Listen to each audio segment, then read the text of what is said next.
আল্লাহর নবী বলেন আন আবি হুরায়রা রাদিয়াল্লাহু তাআলা আনহু আন্নাহু قال قال رسول الله صلى الله عليه وسلم لن أقول سبحان الله والحمد لله ولا إله إلا الله والله أكبر أحب إلي مما طلعت عليه الشمس رواه مسلم আল্লাহর নবী বলেন এই কালিমাগুলো আমি একবার বলা সূর্য যেখানে যেখানে আলো দেয় সবটা যদি আমাকে দিয়ে দেওয়া হতো আমার কাছে তার চেয়েও বেশি দামি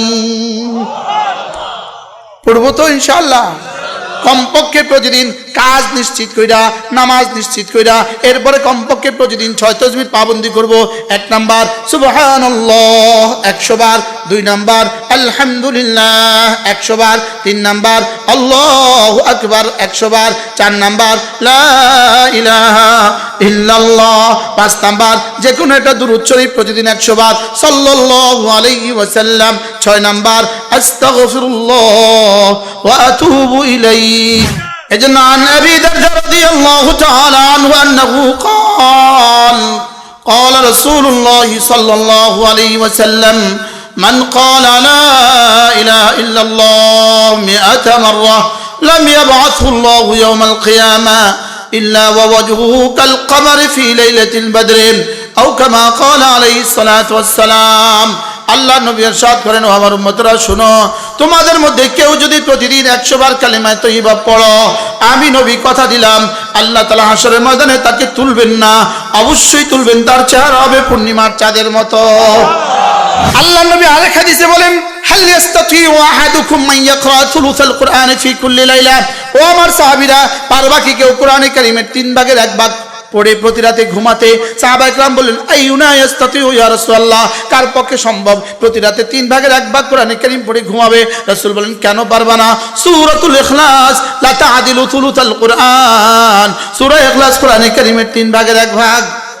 এবার বলেন, আল্লাহ রাসূল সাল্লাল্লাহু তাআলা আলাইহি ওয়াসাল্লাম ইরশাদ করেন, কোন মানুষ যদি 5 ওয়াক্ত নামাজের পরে 10 বার পড়ে সুবহানাল্লাহ, 10 বার পড়ে আলহামদুলিল্লাহ, 10 বার পড়ে আল্লাহু আকবার, আল্লাহ নবী বলেন কোন মানুষ যদি 5 ওয়াক্ত নামাজের পরে 10 বার পড়ে সুবহানাল্লাহ, 10 বার পড়ে আলহামদুলিল্লাহ, 10 বার পড়ে আল্লাহু আকবার, রাসূল বলেন দাখালাল জান্নাহ, সোজা জান্নাতে চলে যাবা।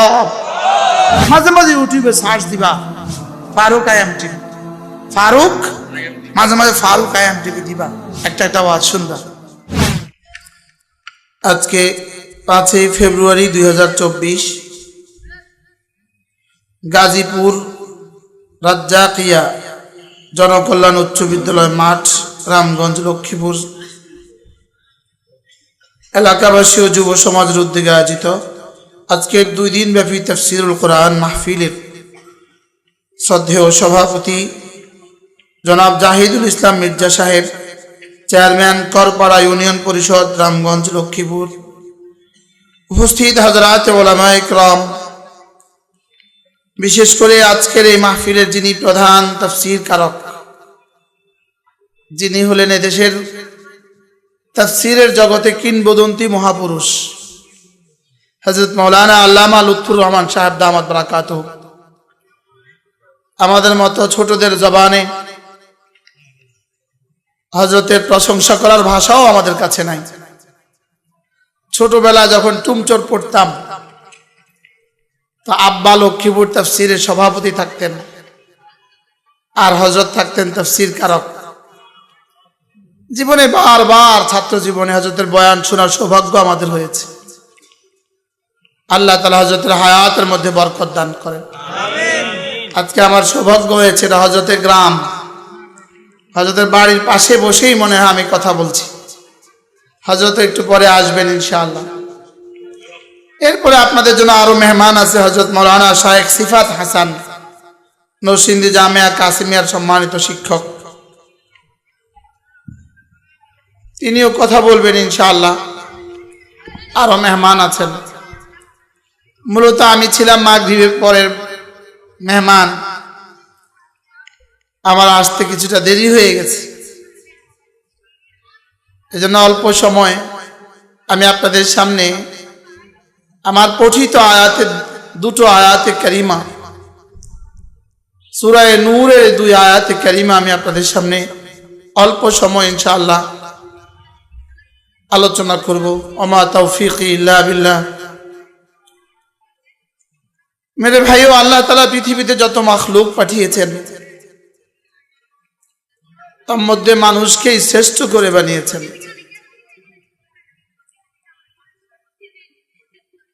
একটা হলো বিজ্ঞানের ভাষায় মানুষ, দর্শন শাস্ত্রের ভাষায় মানুষ, আরেকটা হলো কোরআনের ভাষায় মানুষ। বিজ্ঞান মানুষ কাকে বলে, দার্শনিকরা মানুষ কাকে বলে, বিভিন্ন সংজ্ঞা। তার মধ্যে একটা জামে তরিন সংজ্ঞা হলো হায়ওয়ানে নাতিক, যে প্রাণী কথা বলতে পারে তাকে মানুষ বলে। কেউ কেউ বলেন যে প্রাণী হাসতে পারে তাকে মানুষ বলে, আর কেউ কেউ বলেন যে প্রাণী বুদ্ধি রাখে তাকে মানুষ বলে। লেকিন কোরআনে কারীম শুধু এই সংজ্ঞাকেই যথেষ্ট মনে করে না, বলকে কোরআনে কারীম মানুষের ভিন্ন কিছু পরিচয় দিয়েছেন। মানুষ কারা? এই আয়াতে কারীমা, আমার পঠিত সূরা নূরের এই আয়াতে কারীমা হলো আল্লাহ তাআলা মানুষের পরিচয় তুলে ধরেছেন। এই আয়াতে কারীমার মধ্যে আল্লাহ তাআলা বলেন পৃথিবীতে মানুষ হলো 4 গুণে গুণী যারা, মানুষ শুধু তারা। বলেন কি বলেছে? বলেন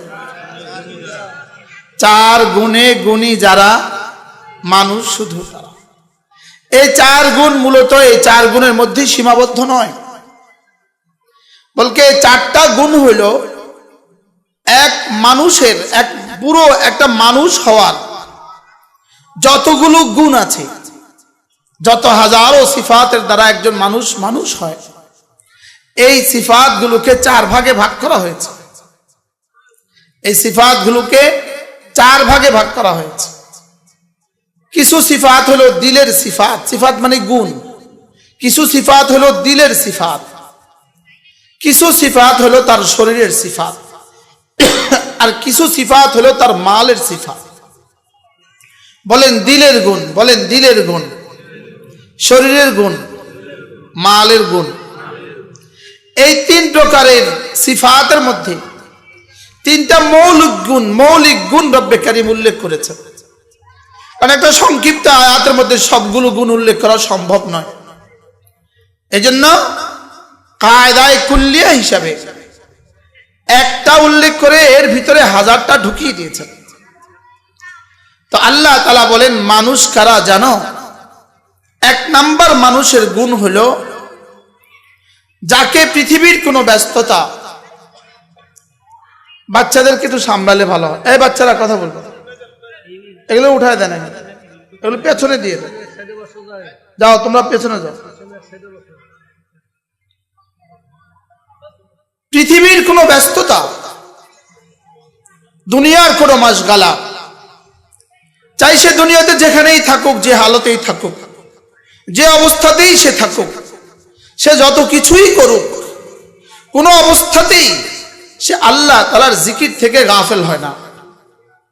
বলেন সুবহানাল্লাহ। সে আল্লাহ তাআলার জিকির থেকে কি হয় না? গাফেল হয় না। সে কখনোই গাফেল হয় না। এটা হলো একজন মুসলমানের, একজন মানুষের দিলের পরিচয়। দিল একজন মানুষের দিল কেমন হবে? একজন মানুষের দিল হবে সে কোনো মুহূর্তেই আল্লাহ তাআলার স্মরণ থেকে গাফেল হবে না। বলেন আল্লাহ তাআলার স্মরণ থেকে সে কি হবে না? বলেন গাফেল হবে না। আল্লাহ তাআলার ইয়াদ, আল্লাহ তাআলার স্মরণ, আল্লাহ তাআলাকে মনে রাখা, আল্লাহ তাআলাকে মনে করা, এটাকে কিতাবের ভাষায় বলে জিকরে কলবি, হৃদয়ের জিকির। বলেন কি? এটা কি? হৃদয়ের জিকির। এটা হলো হৃদয়ের জিকির। একজন মুসলমান তার জীবনে কখনোই হৃদয়ের জিকির থেকে গাফিল হইতে পারে না। বলেন একজন মানুষ জীবনে কখনোই, বলেন, হৃদয়ের জিকির থেকে গাফিল হইতে পারে না।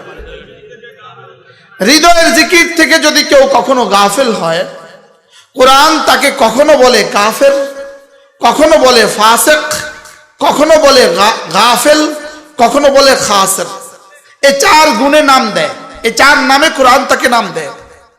যদি মানুষ হৃদয়ের জিকির থেকে গাফেল হয়, বলেন যদি মানুষ কি, হৃদয়ের জিকির হলো একজন মানুষের জীবনের পরিচালিকা, পরিচালক শক্তি, একজন মানুষের জীবনের পরিচালক। যেমন মোবিল ছাড়া গাড়ি চলে না, বলেন মোবিল ছাড়া কি চলে না, মোবিল ছাড়া গাড়ি চলে না। মোবিল দিয়ে কিন্তু গাড়ি চলে না, মোবিল গাড়িকে পরিচালনা করে। মোবিল দিয়ে কিন্তু গাড়ি চলে না, গাড়ি চলে তেল দিয়ে। লেকিন একটা গাড়ির প্রতিটা পার্টসকে ঠিক রাখে মোবিলে। কি বলছি বলেন, একটা গাড়ির প্রতিটা পার্টসকে ঠিক রাখে কি মোবিল, একটা গাড়ির প্রতিটা পার্টসকে ঠিক রাখে। ঠিক তেমনি ভাবে হৃদয়ের জিকির একজন মুমিনের প্রতিটা পার্টসকে ঠিক রাখে। বলেন হৃদয়ের জিকির, বলেন একজন মুমিনের প্রতিটা পার্টসকে ঠিক রাখে, প্রতিটা সেকেন্ডকে ঠিক রাখে, প্রতিটা সেকেন্ডকে কি রাখে। এই জন্য হৃদয়ের জিকির যেটা, গোটা কোরআনে কারীমে 1000 বার হৃদয়ের জিকিরের কথা বলা আছে। বলকে জবানের জিকির হলো জিকিরের 1,00,00,000 ভাগের 1 ভাগ। কি বলছি, জবানের জিকির জিকিরের কি 1,00,00,000 ভাগের 1 ভাগ।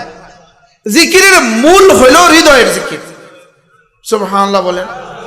হৃদয়ের জিকির কি, বলেন জিকিরের কি মূল, জিকিরের মূল কি। এখন আপনি বলবেন হুজুর হৃদয়ের জিকির যদি একজন মুমিনের পরিচালিকা হয়, পরিচালক শক্তি হয়, সঞ্চালক শক্তি হয়, তাহলে কি হৃদয়ের জিকিরে যথেষ্ট, আর কিছু লাগবে না? তা আমি বলবো মোবিল আছে আর গাড়ি নাই, তার গাড়ি চলবে কবে? মনে হয় বুঝেন না। মোবিল আছে গাড়ি নেই, এই গাড়ি কি চলবে? এটা গাড়ি তো, মোবিল না সঞ্চালক। মোবিল তো সঞ্চালক, মোবিল তো পরিচালক, লেকিন মোবিল পরিচালক কার? গাড়ির পার্টসের। গাড়ি লাগবে না লাগবে না বলেন? তাইলে বোঝা গেছে হৃদয়ের জিকির হলো একজন মুমিনের সঞ্চালক, লেকিন এর সাথে যত আমাল আছে সমস্ত আমাল হলো শরীরের জিকির। সুবহানাল্লাহ বলেন। নামাজ কি? শরীরের জিকির। জোরে বলেন, নামাজ কি? এখন বলুন তো দেখি, একজন মানুষ নামাজ পড়বে কখন? তার হৃদয়ের জিকির ঠিক থাকে যখন। কি হয়? হৃদয়ের জিকির কি? এই জন্য যদি প্রশ্ন করেন হুজুর হৃদয়ের জিকির কতক্ষণ, উত্তর হবে অক্সিজেন আছে যতক্ষণ। এবার শরীরের জিকির কতক্ষণ, উত্তর হবে সাধ্যে কুলায় যতক্ষণ। সুবহানাল্লাহ বলেন। শরীরের জিকির কতক্ষণ? সাধ্যে কুলায় যতক্ষণ। শরীরের জিকির হবে সাধ্যে কুলায় যতক্ষণ, লেকিন হৃদয়ের জিকির হবে নিঃশ্বাস আছে যতক্ষণ। সুবহানাল্লাহ বলেন। হৃদয়ের জিকির কতক্ষণ?